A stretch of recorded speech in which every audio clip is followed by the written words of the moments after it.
నిన్న ఆర్సీబీ ఆడిన ఆట వేరే లెవెల్ అంతే.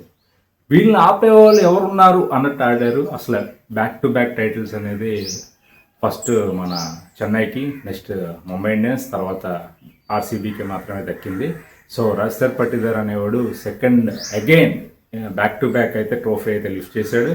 ఇంకా కింగ్ మన విరాట్ కోహ్లీ గురించి ఎంత చెప్పాలి, ఏమని చెప్పాలి, ఏమి ఆడాడు గురు. ఫైనల్స్లో ప్రెజర్ లేకుండా నిన్న వెంకటేష్ అయ్యారు విరాట్ కోహ్లీ ఓపెనర్స్ ఆడిన ఆట తీరు ఒక లెవెల్ అంతే. నిన్న విరాట్ కోహ్లీ లాస్ట్ వరకు ఒక నాయకుడిలా నిలబడి సెకండ్ ఆర్సీబీకి అయితే ట్రోఫీ అందించాడు. నిజంగా 17 years ఆగినందుకు ఆర్సీబీ ఫ్యాన్స్కి నిజంగా ట్రీట్, అమోఘమైన ట్రీట్ అయితే ఆర్సీబీ టీం అయితే ఇచ్చింది. ఆర్సీబీ ఫ్యాన్స్ అందరికీ బ్యాక్ టు బ్యాక్ టైటిల్స్తో ఇది ఒక అద్భుతమైన విజయం అయితే నేను అనుకుంటున్నాను. గుజరాత్ టైటన్స్ ఎటువంటి స్థితిలో కూడా పోటీ అయితే ఆర్సీబీకి ఇవ్వలేకపోయింది. ఇంకొకే ఒక్క బాధ ఏంటంటే మన భువనేశ్వర్ కుమార్కి అయితే పర్పుల్ క్యాప్ దక్కలేదు. ఎందుకంటే ఒక్క వికెట్ తేడాతో మన రబాడాకి అయితే వెళ్ళిపోయింది.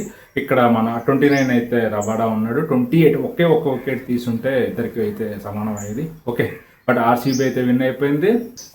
ఆ వీడియో నచ్చినట్టయితే లైక్ చేయండి, షేర్ చేయండి, సబ్స్క్రైబ్ చేయండి. నేను మీ తనీష్ ఇలాంటి వీడియోస్తో మేము ముందుకు వస్తాను. బాయ్.